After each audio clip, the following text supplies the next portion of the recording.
Hello दोस्तों, नमस्कार।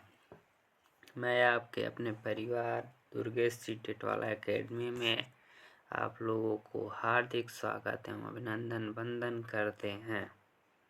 आप लोग हमारे चैनल को सब्सक्राइब, लाइक एंड शेयर अवश्य कर दीजिएगा। जो लोग हमारे वीडियो में पहली बार आ रहे हैं, हमारी विनती आप लोगों से यही है। आज हम आप लोगों को सीटेट 2024 दिसंबर में जो होने वाला है, उस पेपर में जो बार बार आने का चांस बन रहा है, जो मोस्ट इम्पॉर्टेंट क्वेश्चन है मॉक टेस्ट में, उसे हमने इसमें रखा है। ये पेपर में छप सकता है, बहुत मोस्ट इम्पॉर्टेंट है बच्चों। यह ध्यान से मॉक टेस्ट दीजिएगा, अपना स्कोर कमेंट बॉक्स में दीजिएगा। तो चलिए दोस्तों, हम लोग चलते हैं अपने कंटेंट पे। हम आप लोगों के सामने क्वेश्चन प्रस्तुत करने जा रहे हैं। तो आप लोगों के सामने पहला क्वेश्चन आ रहा है।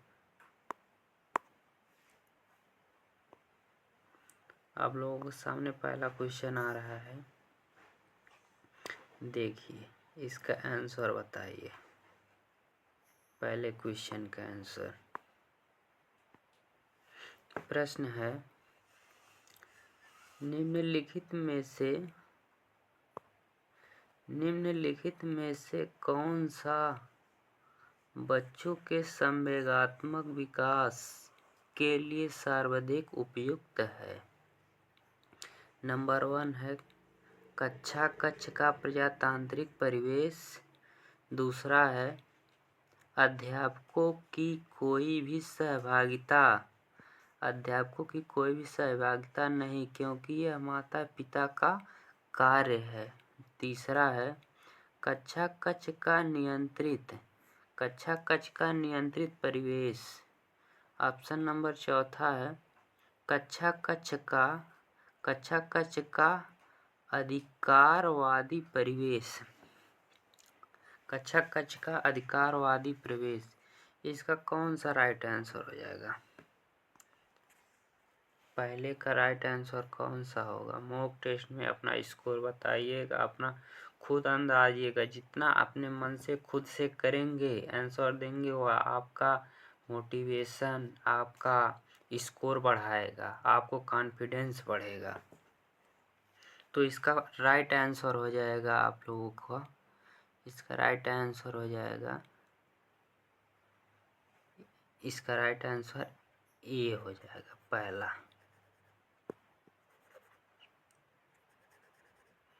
इसका राइट आंसर पहला हो जाएगा।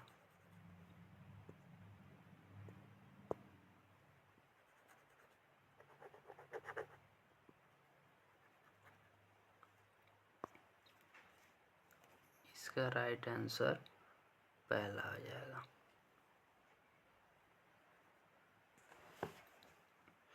कक्षा कक्ष का प्रजातांत्रिक परिवेश। चलिए अगला क्वेश्चन पे चलते हैं।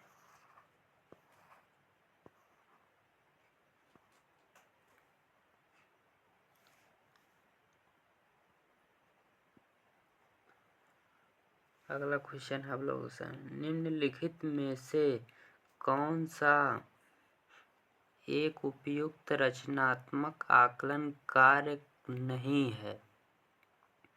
खुले अंत वाले प्रश्न, परियोजना, अवलोकन, विद्यार्थियों का योग्यता क्रम निर्धारित करना। इसका कौन सा राइट आंसर हो जाएगा दूसरे का? बताइए दोस्तों, दूसरे का कौन सा राइट आंसर हो जाएगा? बताइए आप लोगों के सामने, दूसरे का राइट आंसर कौन सा हो जाएगा? दूसरे का राइट आंसर चौथा हो जाएगा। चौथा, विद्यार्थियों का योग्यता क्रम निर्धारित करना। इसके कहने का मतलब है खुले अंत वाले प्रश्न परियोजना तथा अवलोकन रचनात्मक आकलन कार्य होते हैं, लेकिन विद्यार्थी का योग्यता क्रम जो होता है, विद्यार्थी का योग्यता क्रम निर्धारित करना रचनात्मक आकलन कार्य नहीं होता है, क्योंकि इसके अध्ययन से उनमें हीन भावना पैदा हो सकती है। चलिए अगला क्वेश्चन, तीसरा क्वेश्चन आप लोगों के सामने है प्यारे साथी। तीसरा क्वेश्चन है,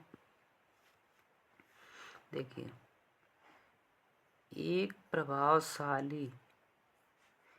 प्रभावशाली अध्यापिका होने के लिए यह महत्वपूर्ण है। क्या महत्वपूर्ण? ऑप्शन है पुस्तक से उत्तरों को लिखने पर बल देना। दूसरा है समूह गतिविधि के बजाय व्यक्तित्व अधिगम पर ध्यान देना। तीसरा है विद्यार्थियों के द्वारा प्रश्न पूछने के कारण उत्पन्न व्यवधान की अनदेखी करना। चौथा है प्रत्येक बच्चे के संपर्क में रहना। इसका राइट आंसर कौन सा है साथी? दोस्तों बताइए। बहुत लाजवाब क्वेश्चन, मोस्ट इम्पॉर्टेंट है, परीक्षा में आ सकता है। प्रभावशाली का तात्पर्य यानी प्रभावशाली अध्यापिका होने के लिए यह महत्वपूर्ण कौन सी महत्वपूर्ण है बताइए। इसके लिए कौन सा महत्वपूर्ण है?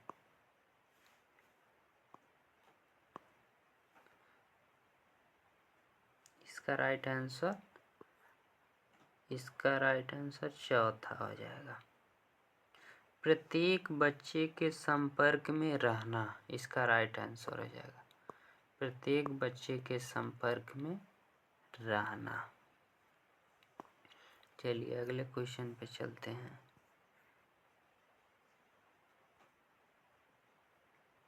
चौथा क्वेश्चन है,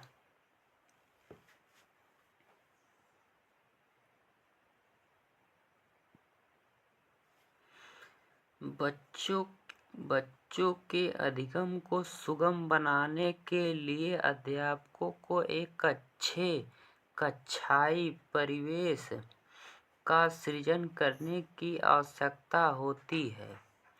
इस प्रकार के अधिगम परिवेश का सृजन करने के लिए नीचे दिए गए कथनों में से सही नहीं है।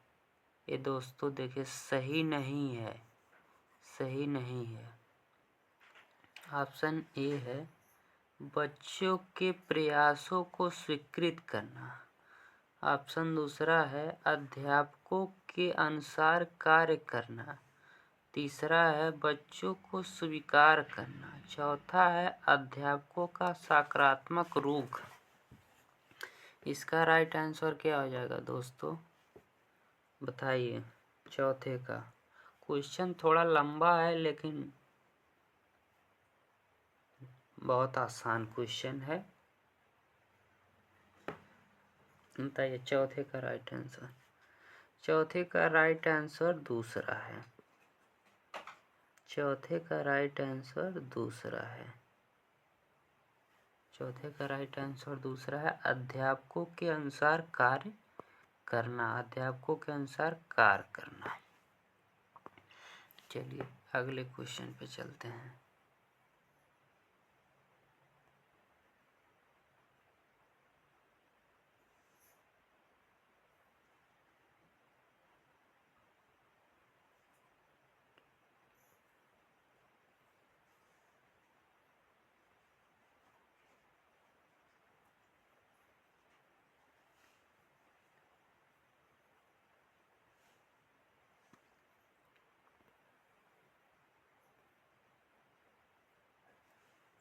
चलिए दोस्तों आप लोगों के सामने आ गया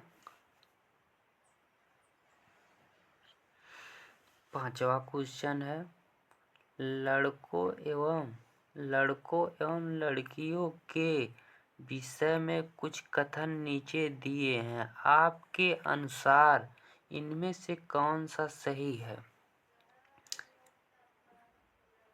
ऑप्शन ए है,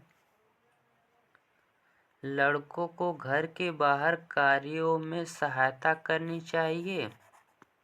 बताइए। दूसरा है, लड़कों को घर के कार्यों में सहायता करनी चाहिए। तीसरा है, सभी लड़कों को विज्ञान तथा लड़कियों को गृह विज्ञान पढ़ाया जाना चाहिए। चौथा है, लड़कियों को घर के कार्यों में सहायता करनी चाहिए। बताइए इसका राइट आंसर कौन सा है?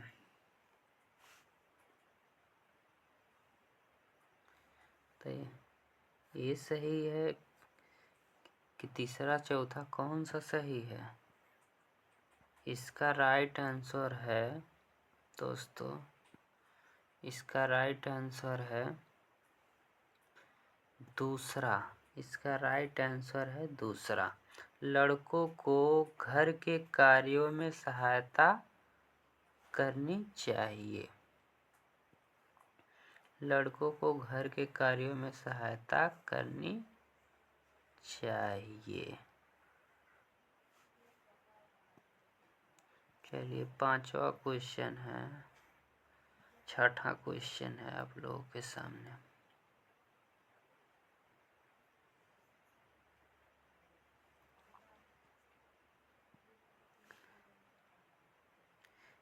एक बच्चे की कॉपी में लिखने में विपरीत छवियां, दर्पण छवियां आदि जैसी गलतियां मिलती हैं। इस प्रकार का बच्चा लक्षण प्रदर्शित कर रहा है। क्या कर रहा है? ऑप्शन ए एक है, अधिगम में असुविधा के। दूसरा है अधिगम में अशक्ता के। तीसरा है अधिगम में कठिनाई के। चौथा है अधिगम में समस्या। बताइए इसका राइट आंसर कौन सा है? छठवें का बताइए राइट आंसर कौन सा है? छठवें का राइट आंसर दूसरा है, अधिगम में अशक्ता के लिए। अधिगम में अशक्ता का तात्पर्य होता है दोस्तों, अधिगम में अशक्ता का तात्पर्य होता है किसी बच्चे द्वारा कॉपी में लिखने में विपरीत छवियां, दर्पण छवि आदि जैसी गलतियां करना, उसके अधिगम में अशक्ता के लक्षण प्रदर्शित करना। और कुछ बच्चे पढ़ने लिखने या मौखिक अभिव्यक्ति करने, तर्क करने आदि में कठिनाई का अनुभव करते हैं, जिसे हम क्या अधिगम में अशक्ता का कहते हैं, जिसे हम अधिगम में अशक्ता कहते हैं। चलिए अगला क्वेश्चन है दोस्तों, क्वेश्चन नंबर 7वां है आप लोगों के सामने। ध्यान से अपना मॉक टेस्ट में स्कोर बताइए। चलिए 7वां क्वेश्चन है,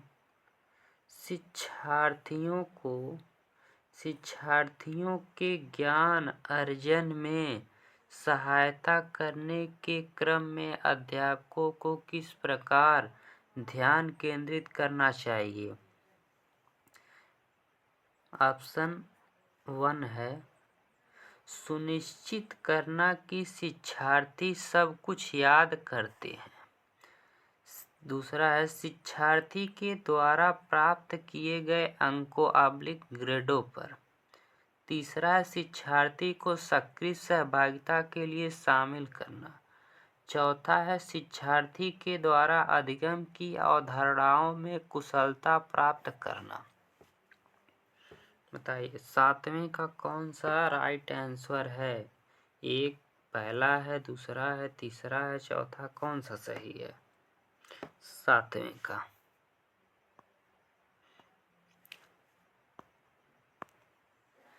7वें का राइट आंसर तीसरा है। सातवें का राइट आंसर तीसरा है, शिक्षार्थियों को सक्रिय सहभागिता के लिए शामिल करना, यही इसका राइट आंसर है। 8वां क्वेश्चन है आप लोगों के सामने।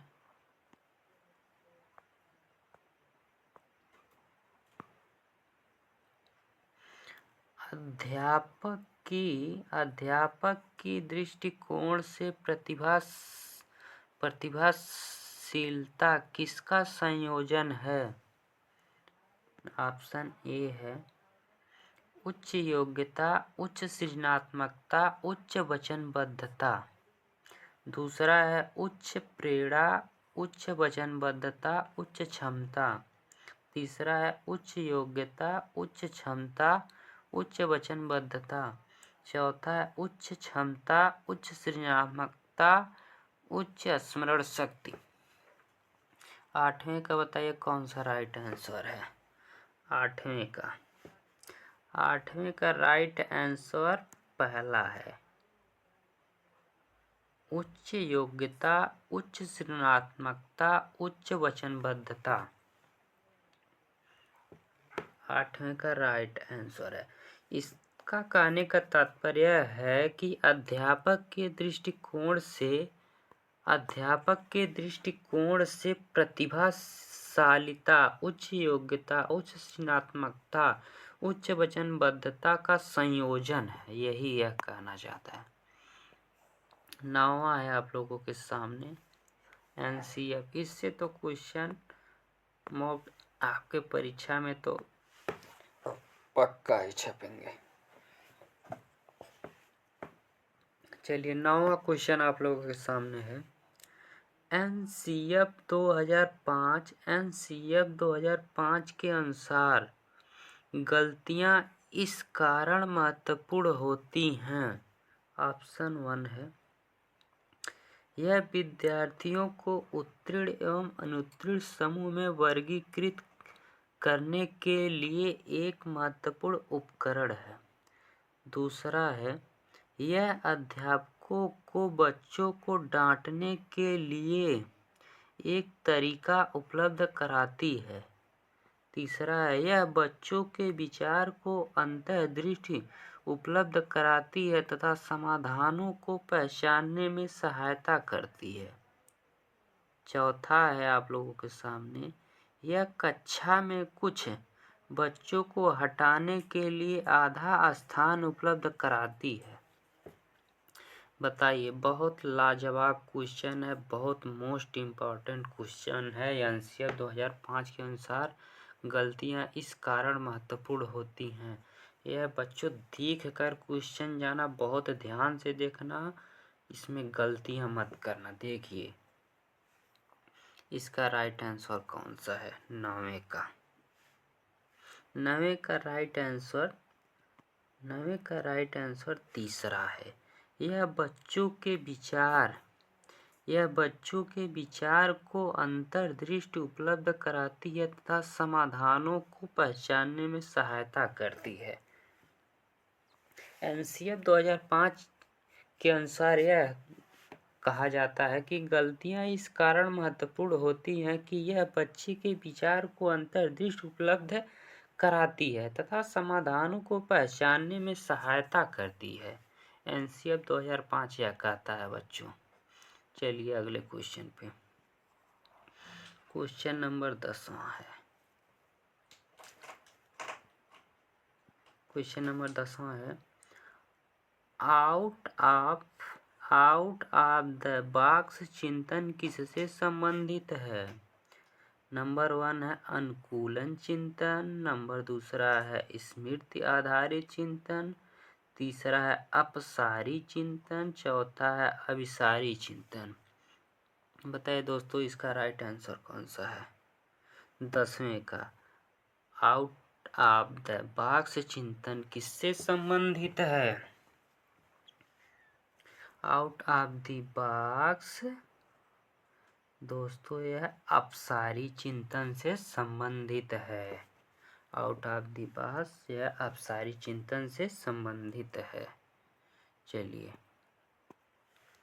अगले क्वेश्चन पे चलते हैं।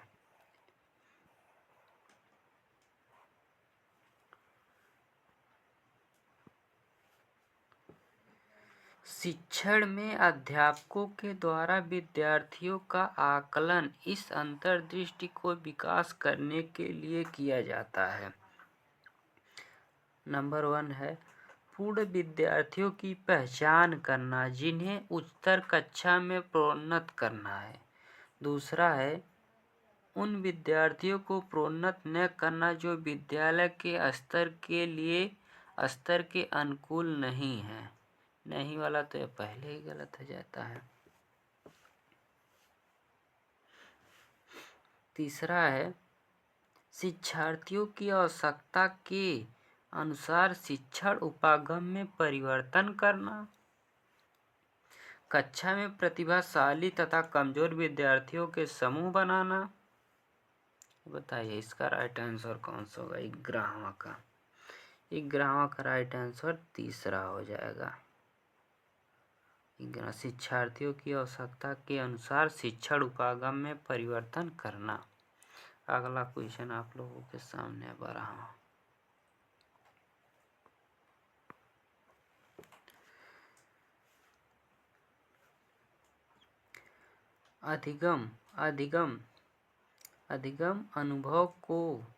अधिगम अनुभव को इस प्रकार से आयोजित किया जाना चाहिए जिससे अधिगम को सार्थक बनाया जा सके।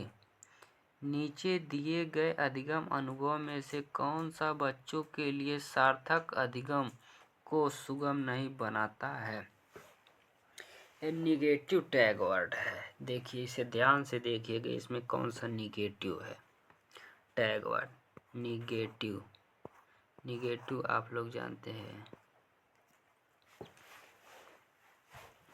इसका पहला ऑप्शन है विषय वस्तु को केवल याद करने के आधार पर पुनरावृत्ति। विषय वस्तु पर प्रश्न बनाना।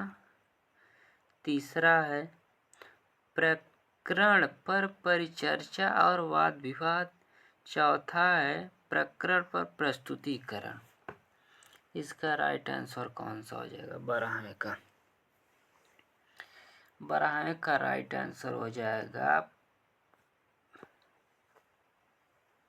पहला, विषय वस्तु को केवल याद करने के आधार पर पुनरावृत्ति। कहने का मकसद यह है विषय वस्तु को केवल याद करने के आधार पर पुनरावृत्ति करना सार्थक अधिगम को सुगम नहीं बनाती है। यही इसका कहने का तात्पर्य। चलिए अगले क्वेश्चन पे। 13वां है आप लोगों के सामने। बच्चों को शाब्दिक या गैर शाब्दिक दंड देने का परिणाम होता है उन्हें कार्य करने के लिए प्रेरित करना, बच्चों की छवि सुरक्षा करना, उनके अंकों में सुधार करना, उनकी स्वयं के प्रति अवधारणा को नष्ट करना। बताइए 13वें का राइट आंसर कौन सा है? 13वें का राइट आंसर चौथा है, उनकी स्वयं के प्रति अवधारणा को नष्ट करना। उनकी स्वयं के प्रति अवधारणा को नष्ट करना। अवधारणा का मतलब यह जैसे है अवधारणा बच्चों को शाब्दिक या गैर शाब्दिक दंड देने का परिणाम उनकी स्वयं के प्रति अवधारणा को नष्ट करना होता है। यह है। चलिए अगले क्वेश्चन पे।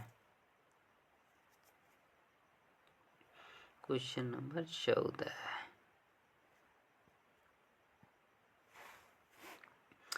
निम्नलिखित में से कौन प्रारंभिक बाल्यावस्था अवधि के दौरान उन भूमिकाओं एवं व्यवहारों के बारे में जानकारी प्रदान करते हैं जो एक समूह में स्वीकार्य हैं।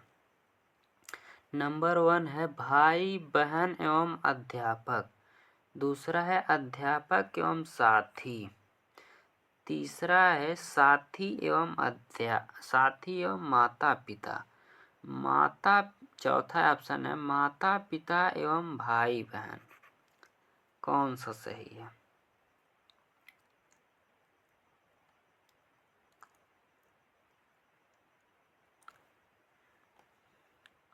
कौन सा 14वां का राइट आंसर कौन सा है?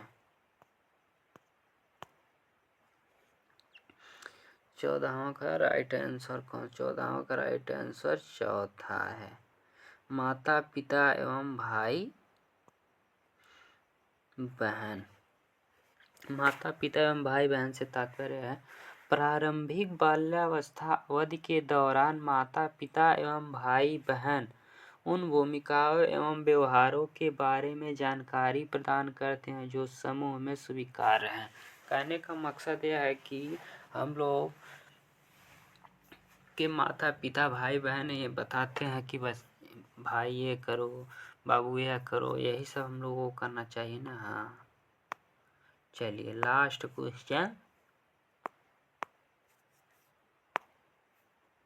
क्वेश्चन आप लोगों के सामने।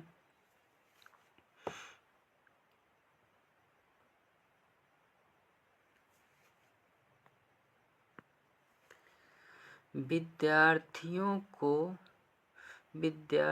को स्वच्छता के लिए प्रेरित करने हेतु उन्हें स्वच्छता समिति का सदस्य बनाना प्रतिबिंबित करता है।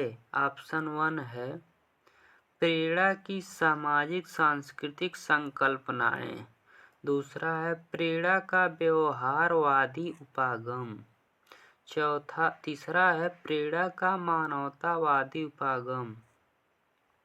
चौथा है प्रेरणा का संज्ञानात्मक उपागम। इसका राइट आंसर कौन सा होगा? 15वें का बहुत मोस्ट इम्पॉर्टेंट क्वेश्चन है। मॉक टेस्ट में आपका जितना भी नंबर आया है उसे कमेंट बॉक्स में सेंड कर दीजिए। 15वें का कौन सा राइट आंसर है बता दीजिए। 15वें का कौन सा राइट आंसर है? 15वें का राइट आंसर है आप लोगों का